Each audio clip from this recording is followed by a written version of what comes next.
अल्लाह ही अल्लाह किया करो, दुख न किसी को दिया करो, जो दुनिया का मालिक है नाम उसी का लिया करो। सनशाइन हर्बल मायूस शादीशुदा मर्दों के लिए जड़ी बूटियों से तैयार करदा असरदार दवा।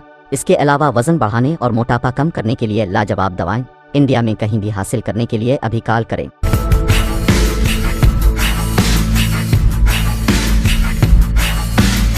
अस्सलामुअलैकुम वरहमतुल्लाहि वबरकातुहू। नाज़रीन, इस्तक़बाल है, स्वागत है आपका viral news live studio Jalgaon, Maharashtra, India में। मैं आपका मेज़बान मुफ्ती मोहम्मद हारून नदवी। आइए इंटरनेशनल टॉप 5 न्यूज़, दुनिया की 5 बड़ी ख़ास अहम ख़बरों पर नज़र डालते हैं। लेकिन सबसे पहले मैं अपील करूँगा, जो साथी नए हैं और अभी तक इस बेबाक सच्चे चैनल से जुड़े नहीं हैं, अगर आप चाहते हो कि आपको मुल्क, भारत की और पूरी दुनिया की सही और सच्ची खबरें देखने और सुनने को मिलें, तो फिर आप इस चैनल से जुड़ जाइए। सब्सक्राइब कर लीजिए हमारे इस चैनल को, बेल आइकॉन घंटी के बटन को भी दबा दीजिए ताकि हमारी हर वीडियो, हर खबर आपको आपके मोबाइल पर मिल सके। और हाँ नाज़रीन, हम हर रोज़ एक अपील करते हैं कि प्लीज़, ये एक प्राइवेट चैनल है और चैनल चलाने के लिए पूरी एक टीम काम कर रही है, बड़ा रुपया पैसा खर्च हो रहा है। अगर आप चाहते हो कि ऐसे चैनल जो जुल्म के ख़िलाफ़, जालिमों के ख़िलाफ़ बेबाक अंदाज में बोल रहे हैं, अगर आप चाहते हो कि ऐसे चैनल मजबूत हों, तो प्लीज़ आप चैनल की फाइनेंशियल हेल्प, माली ताउन, माली मदद ज़रूर कीजिए। स्क्रीन पर आप नज़र डालें, हमारे चैनल का बैंक अकाउंट नंबर भी दिया जाता है। और अगर आप ऑनलाइन पैसे भेजकर मदद करना चाहते हैं तो गूगल पे, फ़ोन पे और पेटीएम, तीनों का नंबर एक ही है, 9923223361। अल्लाह ने जो भी आपको ताकत दी है, उस एतबार से आप हर दिन या हफ्ते या महीने में एक बार सही, लेकिन आप पाबंदी से मदद करें, 200, 500, 1000 रुपये, और चैनल को मजबूत करें। नाज़रीन, गुज़िश्ता कल मैं बाकायदा खबरें बोलकर यहाँ से निकला था। लंबा सफ़र था। बीड़ ज़िला, मराठवाड़ा, महाराष्ट्र का एक इलाका है गेवराई में जामिया तैयबुल उलूम, जो हज़रत मौलाना क़ारी तैयब साहब के नाम से है, उसका बड़ा शानदार इजलास था। मगरिब के वक्त में 10 बजे यहाँ से निकला, पूरा दिन चला। मगरिब के वक्त में वहाँ पहुँचा, फिर वहाँ से प्रोग्राम ख़त्म करके 11 बजे वहाँ से चला, पूरी रात चलकर सुबह में मैं स्टूडियो पर पहुँच गया। अभी थोड़ी सी बोलने की ताकत भी नहीं है, बस दुआ करें कि अल्लाह खूब ताकत दे, खूब सेहत दे और अल्लाह हर तरह से हिफाजत करे। आइए मैं आपको बता दूं कि आज बुध का दिन है। आइंदा कल जो जुमेरात को लाइव बयान होता है, उसका बहुत अहम उन्वान है आइंदा कल का, कि शब बराअत 15वीं जो रात होती है शाबान की, उसकी क्या हकीकत है, क्या फ़जीलत है, क्या अहमियत है, कुरान व हदीस ने उसके बारे में क्या कहा है शब बराअत के ताल्लुक़ से। इंशाअल्लाह आइंदा कल 9:30 बजे इंडिया के वक्त के एतबार से इसी चैनल वायरल न्यूज़ लाइव पर लाइव बयान होगा। अपनी पूरी फैमिली के साथ, अपने बच्चों, अपनी बीवी, अपने घर बार की औरतों को भी पूरा बयान ज़रूर दिखाएँ ताकि उनको भी ये तमाम चीज़ें पता चले। आइए नाज़रीन, पहली बड़ी खबर आ रही है। जी हाँ, मैं आपको बता दूं, गुज़िश्ता कल 15 मार्च थी और आपको शायद याद होगा कि 15 मार्च को न्यूजीलैंड की एक मस्जिद पर हमला किया था एक आतंकवादी ने, जिसमें कई लोग, 51 लोग करीब शहीद हो गए थे। 15 मार्च हमेशा याद रखा जाएगा कि 15 मार्च को न्यूजीलैंड में एक आतंकवादी ने हमला किया था, दहशतगर्दाना हमला हुआ था, जिसमें 51 लोग शहीद हो गए थे। लेकिन न्यूजीलैंड की हुकूमत को भी सलाम कि उस वक़्त भी न्यूजीलैंड की जो पीएम हैं जेसिंडा आर्डन, उसने मुसलमानों के दर्द को समझा था और मुसलमानों का साथ देकर, उनके कांधों पर हाथ रखकर, उन्हें तसल्ली देकर बाकायदा चंद दिनों ही में आतंकवादी को सज़ा भी दिलवाई। जी हाँ, और आतंकवादी पकड़ा भी गया। यानी वहाँ पर ऐसा मसला कम से कम इतना तो अच्छा हुआ कि आतंकवादी को सज़ा मिलने में 20-30 साल नहीं लगे, वरना कुछ मुल्कों में तो ऐसा होता है कि बम ब्लास्ट भी कर दो तो मर जाते हैं, आखिर फैसला नहीं आता है। तो खैर, न्यूजीलैंड की वज़ीर आज़म को लोग सलाम भी पेश करते हैं, मोहब्बत भी करते हैं कि उन्होंने वहाँ के मुसलमानों के साथ बिल्कुल इंसाफ का मामला किया था। और अभी खबरें आ रही है कि गुज़िश्ता कल 15 मार्च को मस्जिद पर हमले में जो लोग शहीद हुए थे, न्यूजीलैंड हुकूमत ने बाकायदा उन्हें याद किया। हम अपनी ज़बान में कह सकते हैं कि ताज़ियत पेश की, श्रद्धांजलि पेश की। और मोहतरम वज़ीर आज़म ने खुद कहा कि हमले के सिर्फ 10 दिन बाद एक रॉयल कमीशन ऑफ इंक्वायरी कायम की गई, जिसने न्यूजीलैंड को मुतनव्वे, महफूज और जामे मुल्क के तौर पर यकीनी बनाने के लिए 44 सिफारिशात पेश की।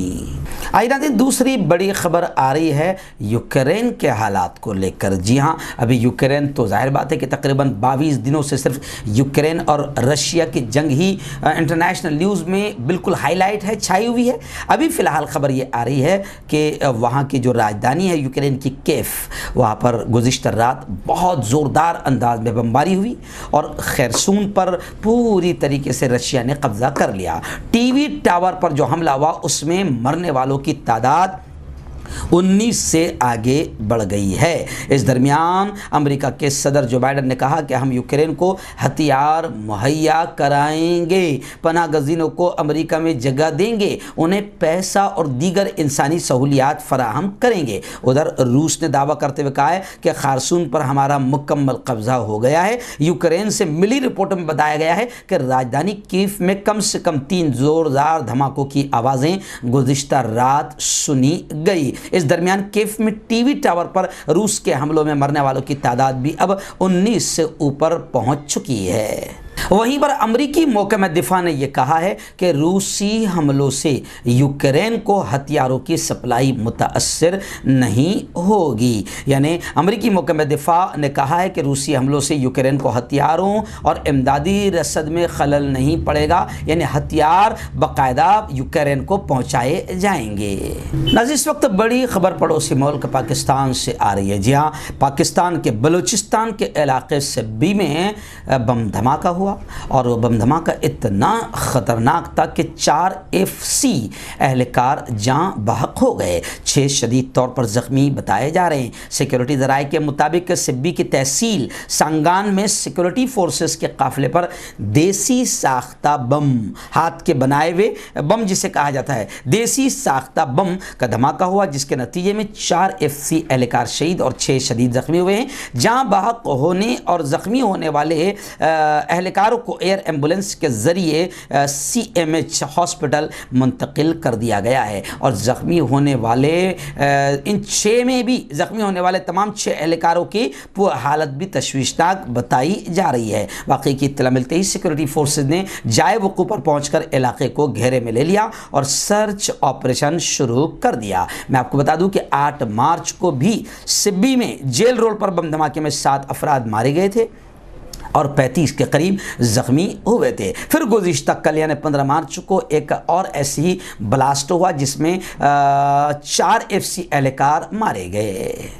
आइए नाज़रीन, बड़ी खबर आ रही है, 2 खबरें इजराइल को लेकर आ रही है। जी हाँ, मैं पहले से कई सालों से कह रहा हूँ कि इजराइल के आतंकवाद के ख़िलाफ़ कोई क्यों नहीं बोलता। आखिर जब क्या मुंह को सांप काट जाता है या क्या काटता है। जी हाँ, यानी अगर यूक्रेन में रशिया बम बरसाए और यूक्रेन के आम नागरिकों को मारे तो जनाब रशिया आतंकवाद कर रहा है और बिल्कुल आतंकवाद कर रहा है, हम मानते हैं।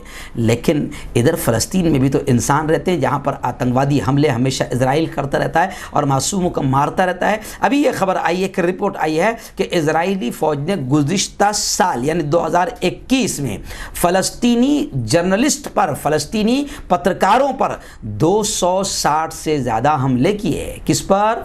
पत्रकारों पर। मगर क्या करें, फिर भी हमारी इंटरनेशनल दलाल मीडिया, जैसे हमारे यहाँ है मुल्क में दलाल मीडिया, वैसे इंटरनेशनल लेवल पर भी बड़े बड़े दलाल हैं जो इजराइल के ख़िलाफ़ कभी नहीं बोलते हैं। खैर, दूसरी खबर इजराइल को लेकर ये भी आ रही है कि इजराइल पर एक अब तक का सबसे बड़ा साइबर हमला हुआ। सरकारी वेबसाइट क्रैश हो गई और अब हंगामी हालत का ऐलान कर दिया गया है और जाहिर बात है कि इसका शुबा किस पर होगा, तो ईरान पर यह शुबा जाहिर किया जा रहा है। आइए नाज़रीन, बड़ी खबर आ रही है वाशिंगटन से। जी हाँ, आप जानते हैं कि ex president of America Barak Obama को लेकर और उनकी बेटियों को लेकर बड़ी खबर आ रही है कि बारक ओबामा अपनी बेटियों के रियलिटी शो डेब्यू पर बड़े नाराज़ हैं, नाखुश है। मैं आपको बता दूं कि सदर बारक ओबामा अपनी बेटियों मालिया और साशा के रियलिटी टीवी शो में डेब्यू देने के इरादे से बड़े नाखुश है। बरतानवी अखबार के जरीदे के एक रिपोर्ट के मुताबिक बारक ओबामा जब से लॉस एंजलिस में शिफ्ट हुए हैं तब से उनकी बेटियों को कई रियलिटी शोज़ में काम करने की पेशकश की जा रही है, लेकिन बारक ओबामा बिल्कुल नाखुश है। ओबामा नहीं चाहते कि कैमरे की नज़र उनकी बेटियों के इर्द गिर्द हो, क्योंकि इसमें शर्मिंदगी के बहुत ज़्यादा इम्कानात है। इस खबर को मैं इसलिए दिखा रहा हूँ कि अमेरिका का प्रेसिडेंट रहने वाला ये कह रहा है कि अच्छा नहीं लगता है कि मेरी बेटियों के इर्द गिर्द कैमरे हो और फिर कोई शर्मिंदगी का मामला आ जाए। ज़ाहिर बात है कि जब रियलिटी शो होते हैं और कैमरे होते हैं तो कैमरे में क्या क्या बदमाशी आ जाती है और क्या क्या बदमाशी की जाती है वो सब जानते हैं। तो खैर, बारक ओबामा के इस एहसास को, उनमें एक गैरत है, एक शर्म है, उनके इस एहसास को, उनकी इस गैरत को, शर्म को मैं दिल से सलाम करता हूं, जो अपनी बेटियों के ताल्लुक से, उनकी इज्जत की हिफाजत के ताल्लुक से सोच रहे हैं। और कुछ लोग तो ऐसे होते हैं कि अपनी बेटियों के नंगा होने पर खुश होते हैं और वो ये भी चाहते हैं कि हमारी तो नंगी हो गई, दूसरों की भी नंगी हो जाए।